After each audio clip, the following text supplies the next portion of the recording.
Des chants et danses, des pancartes en main, des banderoles rouges au front, ces travailleurs scandent des slogans hostiles au gouvernement du président Patrice Talon. Leur objectif est de contraindre le gouvernement béninois à maîtriser l'inflation des prix des produits de première nécessité sur les marchés, ce qui est à l'origine de la vie chère au Bénin depuis des mois. C'est la raison principale de cette grande mobilisation de ce samedi 11 mai 2024, ou du moins de l'organisation de cette marche pacifique à travers les artères de Cotonou pour dénoncer la vie chère au Bénin. Pendant que le préfet gagne 5 millions par mois, que le député a vu ses avantages multipliés, que le directeur de cabinet est à 3 millions le mois, que le salaire du ministre et du président de la République sont un mystère, les autres couches sociales sont exploitées et leurs acquis sont supprimés. Conséquence, la pauvreté est devenue endémique dans notre pays. Après avoir qualifié l'intelligentsia du Bénin de désert de compétences, les fleurons de l'économie béninoise, les entreprises publiques et les autres administrations stratégiques ont été confiés à des expatriés.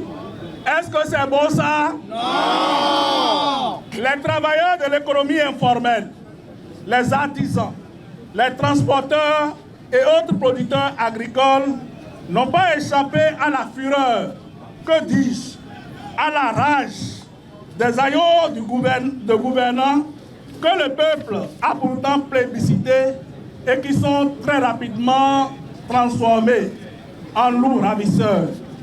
Ainsi, les travailleurs de l'économie informelle et les artisans ont été sauvagement déguerpis après le saccage de leurs étalages et unités de production.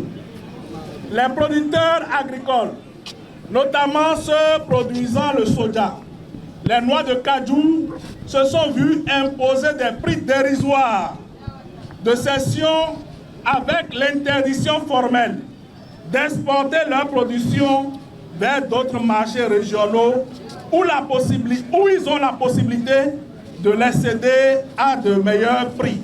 Les marcheurs formulent quelques recommandations au gouvernement de la rupture. C'est pourquoi la charte de la vie au Bénin ne peut pas être imputée uniquement aux facteurs exogènes. La charte de la vie au Bénin est aussi et surtout le résultat de la politique mise en œuvre par le gouvernement de la rupture. On ne saurait comparer la cherté au Bénin aux réalités d'autres pays dont le but de dégager sa responsabilité et de ne rien faire pour soulager les citoyens. Nous exigeons la prise de mesures adéquates et à impact immédiat sur la cherté de la vie pour soulager les populations. L'ouverture sans délai d'un dialogue franc, sincère et producteur de résultats concrets en lien avec les revendications des travailleurs et les aspirations profondes du peuple, maintes fois portées à votre connaissance.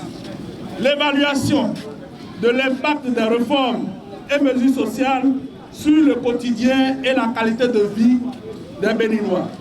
Monsieur le Président de la République, ainsi se présente le cri de cœur de notre peuple, relayé par les organisateurs de la présente manifestation.